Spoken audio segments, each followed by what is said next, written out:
Bonjour à toutes et à tous. Je me présente, je m'appelle Bilal Ben Abid, je suis prof de gestion au lycée secondaire de Manouba. Avant de commencer ma présentation, je tiens à remercier Madame Jalil Haddad d'avoir eu la gentillesse d'encadrer ce travail. Dans cette séance télévisée, je vais présenter un cours portant sur les niveaux de stock. Il s'agit d'une partie intégrante du chapitre 1, gestion de l'approvisionnement, et plus précisément de la section 3, la gestion prévisionnelle des stocks. Maintenant, je vais vous avancer le plan de notre cours. Dans un premier temps, je commencerai par une introduction dans laquelle je démontrerai l'utilité de l'étude des niveaux de stock. Dans un deuxième temps, j'entamerai le vif du sujet par la définition des différents niveaux de stock, en s'appuyant sur un exemple d'illustration simple. Dans un troisième temps, on va corriger ensemble une activité d'intégration qui va associer la partie niveau de stock avec la partie rotation des stocks. J'enchaînerai par la suite par une activité de transfert dans laquelle on va associer la partie niveau de stock avec la partie modèle de Wilson. Enfin, je terminerai par une conclusion. Dans la phase introductive, il est nécessaire de présenter la problématique de la section gestion prévisionnelle des stocks et qui est composée de deux questions. La première question, à quel moment doit-on lancer une commande? Deuxième question, combien de commandes doit-on lancer par an? L'étude des niveaux de stock permet de répondre à la première question, c'est-à-dire à quel moment doit-on lancer une commande? La réponse à la deuxième question sera traitée dans une séance ultérieure qui va traiter le modèle de Wilson. La réponse à ces deux questions permet d'éviter deux risques se rapportant au stockage. Un risque de rupture de stock et un risque de surstockage. Risque de rupture de stock signifie que le niveau de stock ne permet pas de l'entreprise de satisfaire ses besoins. Par ailleurs, le risque de surstockage signifie que le niveau de stock dépasse la capacité de stockage de l'entreprise. L'utilisation du terme risque signifie qu'il y a des conséquences néfastes sur l'entreprise. En effet, la rupture de stock peut avoir pour effet un retard de livraison, une perte de clientèle et un manque à gagner. Par ailleurs, une situation de rupture de surstockage peut avoir comme conséquence un coût de possession élevé et un risque d'obsolescence des produits stockés. Il ressort de ce qui précède que l'étude des différents niveaux de stock permet d'atteindre deux objectifs. Premier objectif, c'est d'éviter le risque de rupture de stock et par conséquent satisfaire les besoins des clients. Deuxième objectif est d'éviter la situation de surstockage et par conséquent minimiser les coûts de stockage. Maintenant, entamons le vif du sujet, c'est-à-dire on va définir les différents niveaux de stock. Commençons par le stock maximum. C'est le niveau de stock à ne pas dépasser afin d'éviter le problème de surstockage. Passons maintenant à la définition du stock minimum. C'est la quantité à consommer pendant le délai habituel de livraison. Afin de mieux assimiler ces deux notions, il y a lieu de corriger un exemple d'illustration simple. Les données de l'exemple, une entreprise spécialisée dans l'élevage de poissons utilise quotidiennement 20 tonnes d'aliments, consommation régulière sur toute l'année. On vous informe en outre que le stock au 1er janvier 2021 s'élève à 300 tonnes. Le délai de livraison est de 3 jours. Le stock maximum est de 300 tonnes. Première question, calculer le stock minimum. Formule. Le stock minimum est la consommation journalière multipliée par le délai de livraison en jours. Dans notre exemple, la consommation journalière s'élève à 20 tonnes par jour, multiplié par le délai de livraison qui est de 3 jours, ça nous donne un stock minimum de 60 tonnes.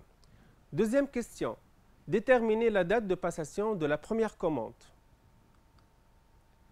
Délai nécessaire pour atteindre le stock minimum égale l'existant en stock moins stock minimum sur la consommation journalière. Dans notre cas, et comme vous le voyez à droite de l'écran, l'existant en stock ou le stock initial s'élève à 300 tonnes, moins le stock minimum qu'on vient de déterminer est de 60 tonnes sur la consommation quotidienne qui est de 20 tonnes. Ça nous donne un délai de 12 jours. Donc, la date de passation de la première commande est le 1er janvier 2021 plus 12 jours, soit le 13 janvier 2021.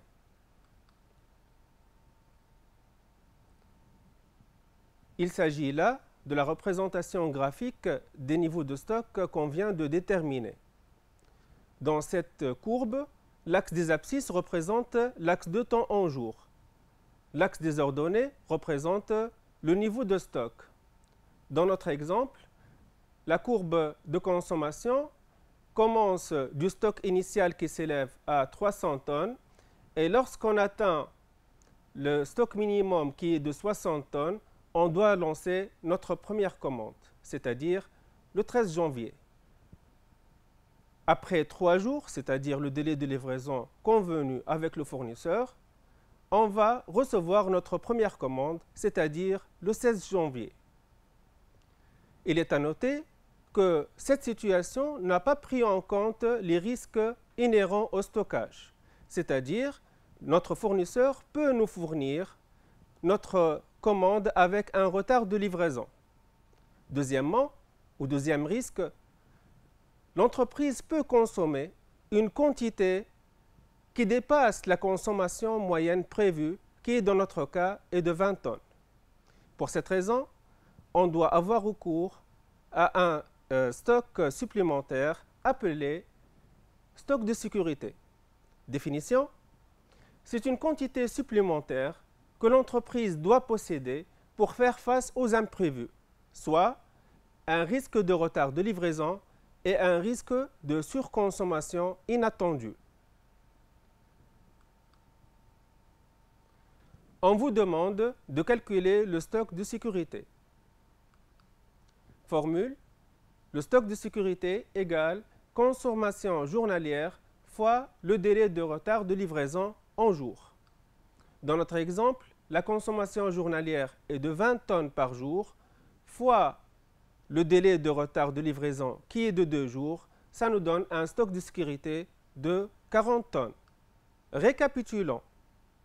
On a déterminé un stock minimum qui permet de couvrir la consommation pendant le délai de livraison et un stock de sécurité qui permet de couvrir le risque de retard de livraison et éventuellement le risque de surconsommation inattendue.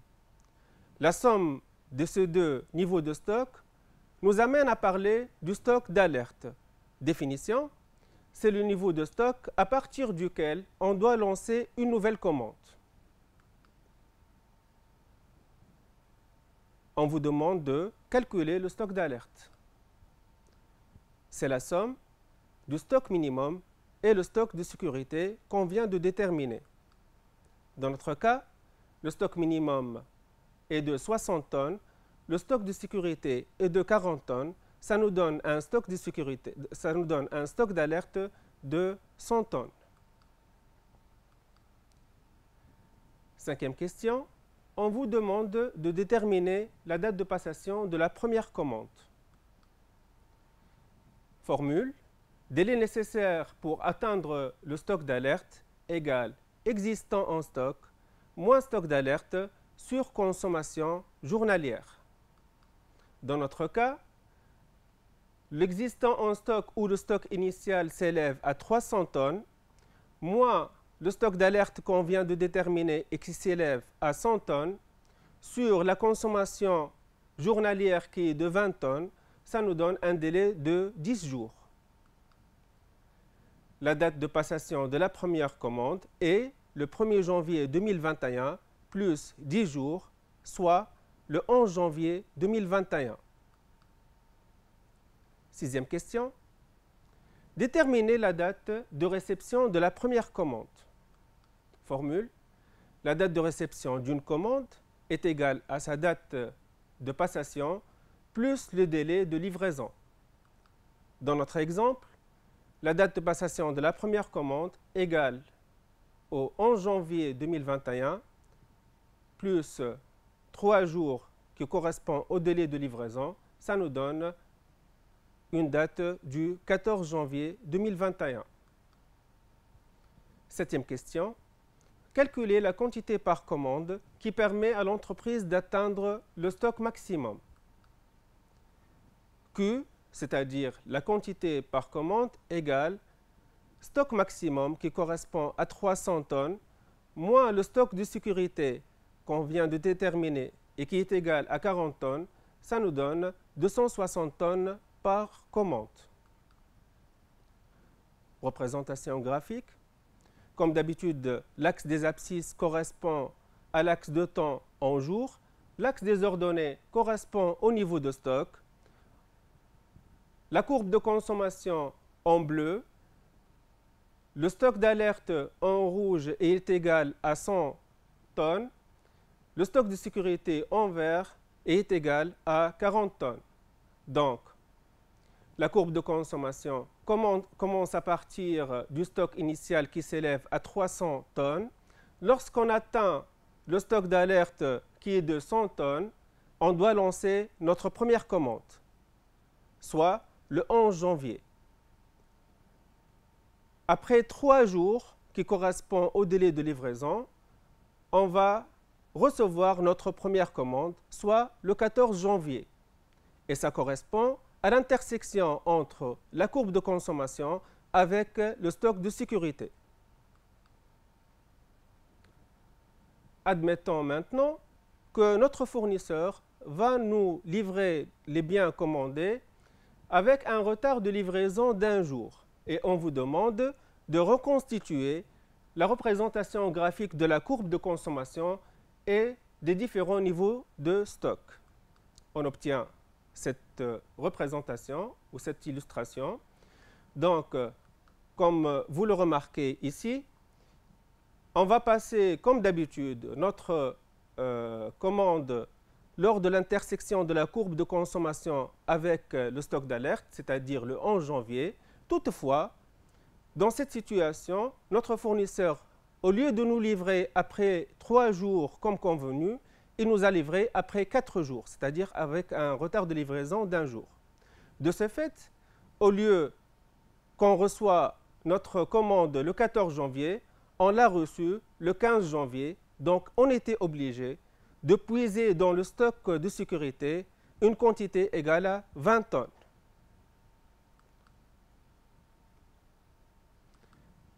Attaquons maintenant l'activité d'intégration qui va associer la partie niveau de stock avec la partie coefficient de rotation.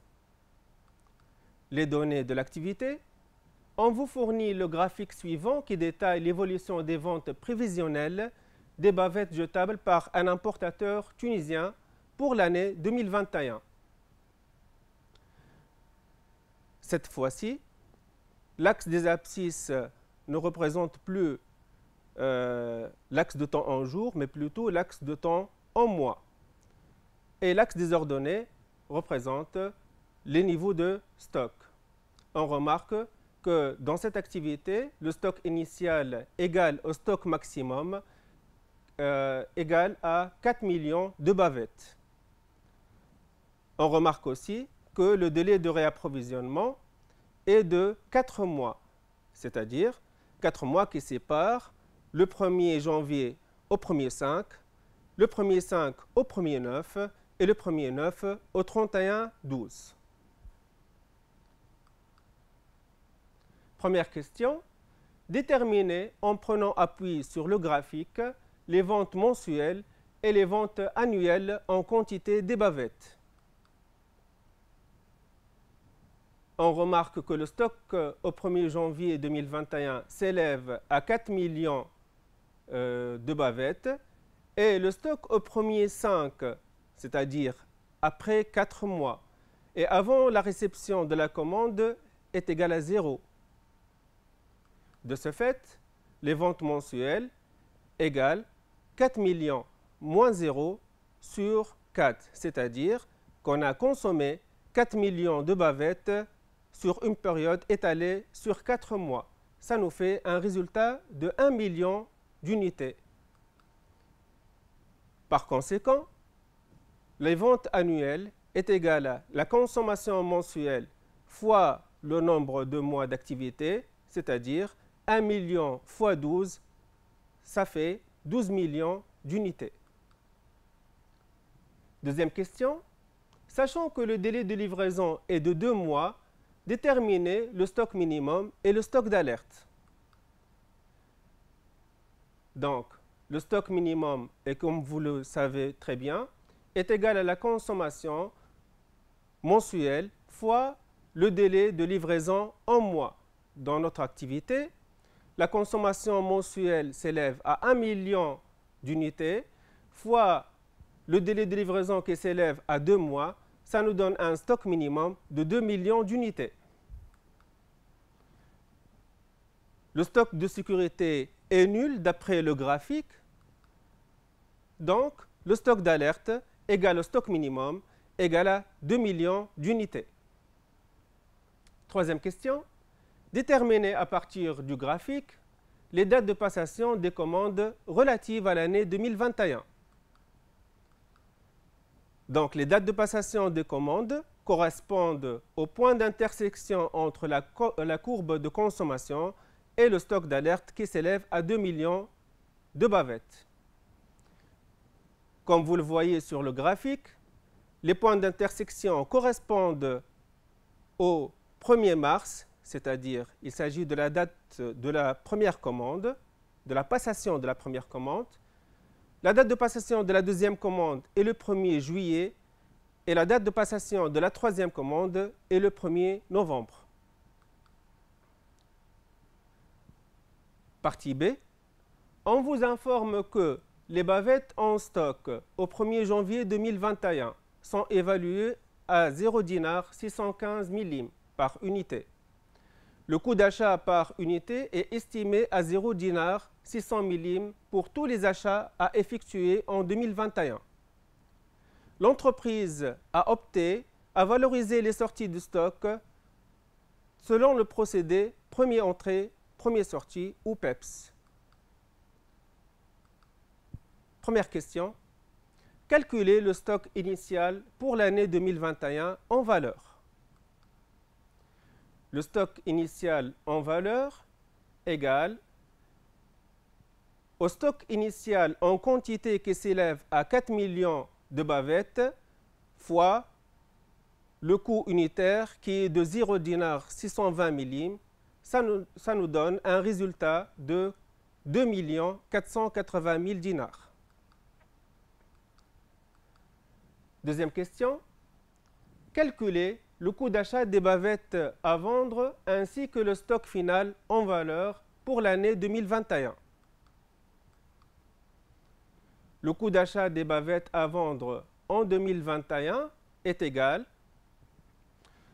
puisqu'il s'agit de la méthode PEPS, on doit tout d'abord épuiser le stock initial qui s'élève à 4 millions d'unités, multiplié bien sûr par le coût unitaire. Par la suite, on doit épuiser le lot numéro 1, qui correspond lui aussi à 4 millions d'unités, multiplié par son coût unitaire qui est de 600 millim. Et enfin, on va sortir du stock le lot numéro 2, qui s'élève à 4 millions d'unités, multiplié par le coût unitaire qui est de 600 millim. Ça nous donne un résultat de 7 280 000 dinars. Donc, chaque lot consommé est représenté graphiquement par un segment incliné. Le stock final en valeur égale au lot numéro 3 en quantité, c'est-à-dire le lot reçu le 31/12 de l'année 2021 multiplié par son coût unitaire qui est de 600 millimes, ça nous donne un résultat de 2 400 000 dinars. Troisième question. On vous demande de calculer le stock moyen en valeur ainsi que le coefficient de rotation des stocks de bavettes en 2021. Formule: coefficient de rotation égale total sorti sur stock moyen. Puisqu'il s'agit d'un stock de marchandises, le total sorti est égal au coût d'achat des marchandises vendues. Dans notre cas, le coût d'achat des marchandises vendues est égal à 7 280 000 dinars sur le stock moyen en valeur qui s'élève à 2 440 000 dinars. Ça nous donne un coefficient de rotation de 2,98 fois par an, environ 3 fois par an. C'est-à-dire que le stock de bavettes se renouvelle 3 fois par an, comme nous le voyons sur notre graphique. La première rotation est réalisée entre le 1er janvier et le 1er 5. Deuxième rotation est réalisée entre le 1er 5 et le 1er 9. Et dernière rotation est réalisée entre le 1er 9 et le 31/12. Attaquons maintenant l'activité de transfert. Il s'agit d'une activité qui va associer la partie niveau de stock avec la partie qui va suivre, c'est-à-dire le modèle de Wilson. Données de l'application. Le stock de produits désinfectants dans un centre de traitement Covid-19 est estimé le 1er janvier 2021, fin de journée, à 400 litres. On prévoit une consommation régulière sur toute l'année 2021, c'est-à-dire sur 360 jours. On vous fournit la courbe de consommation et les niveaux de stock ainsi. Dans notre courbe, l'axe des abscisses représente l'axe de temps en jours, l'axe des ordonnées représente le niveau de stock en litres, la courbe en bleu est la courbe de consommation et la courbe en rouge est la courbe du stock de sécurité qui s'élève dans notre cas à 100 litres. Première question. Déterminez en prenant appui sur le graphique la consommation quotidienne et la consommation annuelle. Consommation quotidienne égale 400 qui correspond au stock initial, moins 100 qui correspond au stock de sécurité, sur 15 jours. Les 15 jours, c'est la différence entre le 16 janvier, la date de réception de la commande, et le 1er janvier. Ça nous donne une consommation quotidienne de 20 litres. Consommation annuelle égale consommation quotidienne ou journalière fois 360.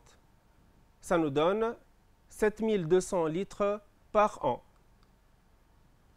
Sachant que le délai de livraison est de 6 jours, calculer le stock minimum, en déduire le stock d'alerte. Le stock minimum est la consommation quotidienne fois le délai de livraison en jours, c'est-à-dire 20 fois 6, ça nous donne un résultat de 120 litres. D'après le graphique, le stock de sécurité est de 100 litres. De ce fait, le stock d'alerte est la somme du stock minimum plus le stock de sécurité. Dans notre cas, 120 plus 100, ça nous donne un stock d'alerte de 220 litres. Troisième question, on vous demande de déterminer, en prenant appui sur le graphique, la quantité par commande. Dans notre cas, la quantité par commande est de 400 qui correspond au stock maximum, moins 100 qui correspond au stock de sécurité. ça nous donne un résultat de 300 litres par commande. Donc, dans cette activité, l'entreprise compte passer des commandes qui portent sur 300 litres par commande. Quatrième question. Sachant que le coût de possession pour 1 litre de produit stocké est de 1 dinar et que le coût de passation d'une commande est de 9 dinars, calculez le nombre de commandes qui minimise le coût total d'approvisionnement. Puisqu'il s'agit de la détermination du coût total d'approvisionnement, on doit avoir recours à la formule de Wilson. Donc, N étoile égale racine de Q, qui correspond à la consommation annuelle en quantité, fois CUP, qui correspond au coût unitaire de possession, sur 2 fois P, qui correspond au coût de passation d'une commande. Dans notre exemple, la consommation annuelle en quantité est de 7200 litres, fois le coût unitaire de possession qui est de 1 dinar, sur 2 fois le coût de passation qui est de 9 dinars. Ça nous donne un nombre optimal de commandes qui minimise le coût total d'approvisionnement de 20 commandes par an. Cinquième question. On vous demande si la gestion actuelle des stocks est optimale. Pour pouvoir y répondre, on doit calculer tout d'abord le lot économique, c'est-à-dire la quantité économique par commande, qui est égale à la consommation annuelle en quantité sur le nombre optimal de commandes. Dans notre exemple, la consommation annuelle en quantité s'élève à 7200 litres sur le nombre optimal de commandes qui est de 20 commandes par an. Ça nous donne une quantité économique par commande de 360 litres. Donc, pour répondre à la question, actuellement, on compte passer des commandes de 300 litres alors que la quantité économique par commande est de 360 litres. On peut donc conclure que la gestion actuelle des stocks n'est pas optimale. Mes chers élèves, notre séance touche à sa fin. Avant de vous quitter, j'aimerais bien mettre le point sur les éléments essentiels de notre séance. L'étude des différents niveaux de stock permet d'éviter 2 risques, un risque de rupture de stock et un risque de surstockage. Pour ce faire, l'entreprise doit déterminer un stock appelé stock d'alerte, qui représente le point de lancement d'une nouvelle commande. Il est composé d'un stock minimum et d'un stock de sécurité. Je vous remercie pour votre attention et je vous souhaite bonne révision.